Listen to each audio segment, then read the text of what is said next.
അത്ഭുതങ്ങൾ തീർന്നിട്ടില്ല, അടയാളങ്ങൾ തീർന്നിട്ടില്ല കാലത്തിൽ ഈ ലോകത്തിൽ. എൻ്റെ പേര് ഷെൽമി. ഞാൻ അങ്കമാലിയിൽ നിന്ന് വരുന്നു. എനിക്ക് സ്കൂൾ തുറക്കുന്നതിന് 2 ദിവസം മുൻപ് എൻ്റെ വലത് കൈയുടെ ഈ ഭാഗത്തായിട്ടൊരു വേദന വന്നു. അപ്പോൾ എന്താണ് കാരണമെന്ന് അറിയില്ലായിരുന്നു. ഞാനൊരു സ്കൂൾ അധ്യാപികയാണ്. അപ്പോൾ സ്കൂൾ തുറക്കുന്നതിന് മുന്നോടിയായിട്ട് കുറച്ച് ക്ലീനിങ്ങും കാര്യങ്ങളൊക്കെ ചെയ്യാമെന്ന് വിചാരിച്ചിട്ട് ഇങ്ങനെ മനസ്സിൽ പ്ലാൻ ഇട്ടുകൊണ്ടിരിക്കുകയായിരുന്നു. അപ്പോഴാണ് ശനിയാഴ്ച രാവിലെ തുടങ്ങി എനിക്ക് വേദന വന്നത്. കാര്യമായിട്ട് എനിക്കൊന്നും ചെയ്യാൻ സാധിക്കുന്നില്ല. എന്നാലും ഹസ്ബൻഡും കൂടി സഹായിച്ച് ഉദ്ദേശിച്ച പോലെ കാര്യങ്ങളൊക്കെ നടന്നു. സ്കൂളിൽ പോയി പിറ്റേ ദിവസമായപ്പോൾ പേന ഉപയോഗിച്ചൊക്കെ എഴുതി തുടങ്ങി. വൈകിട്ടായപ്പോഴേക്കും കൈ ഈ ഭാഗം നീര് വെച്ചു.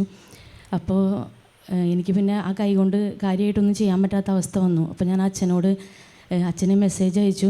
അച്ഛൻ, എനിക്ക് കൈക്ക് എന്താ പറ്റിയെന്നറിയില്ല, ഭയങ്കരമായിട്ട് ഇങ്ങനെ ഒരു വേദനയും നീരൊക്കെ പോലെയെന്ന് പറഞ്ഞു. പിന്നെ ഞാൻ മനസ്സിൽ വെറുതെ ഇങ്ങനെ വിചാരിച്ചു, ഇതെനിക്ക് സൗഖ്യം കിട്ടിക്കഴിഞ്ഞാൽ എന്തായാലും ഞാൻ സാക്ഷ്യം പറയുന്നു മനസ്സിലിങ്ങനെ വെറുതെ വിചാരിച്ചു. പിറ്റേ ദിവസം പിന്നെ ഞാനത് ശ്രദ്ധിച്ചില്ല. വേദനയുണ്ട്, എന്നാലും ഓരോ കാര്യങ്ങളൊക്കെ ചെയ്തുകൊണ്ടിരുന്നു. പിറ്റേ ദിവസം സ്കൂളിൽ പോയി കൈവേദന ഞാൻ ശ്രദ്ധിക്കേണ്ടായിരുന്നില്ല. വൈകിട്ട് വീട്ടിൽ വന്നു കഴിഞ്ഞപ്പോഴാണ് ഞാൻ ഓർത്തത്, അയ്യോ എൻ്റെ കൈക്ക് ഇങ്ങനെ വേദന ഉണ്ടായിരുന്നല്ലോ എന്നൊരു ചിന്ത വന്നേ. അപ്പോൾ ഞാനിങ്ങനെയൊക്കെ തൊട്ടു നോക്കി, പക്ഷേ വേദന ഒന്നുമില്ല. എനിക്ക് പൂർണ്ണമായി സൗഖ്യം കിട്ടി. പൂത്തശ്ശേരി സ്കൂളിൽ പഠിപ്പിക്കുന്ന ടീച്ചറാണ്. ടീച്ചറിന് കൈവേദന വന്നു. ഈശോയോട് പ്രാർത്ഥിച്ചു, ദൈവത്തെ മഹത്വപ്പെടുത്താമെന്ന് സാക്ഷ്യം നൽകാമെന്ന് നേർന്നു. അതിൻ്റെ ഫലമായിട്ട് ഈശോ സൗഖ്യം നൽകി അനുഗ്രഹിച്ചു. ഹല്ലേലൂയ.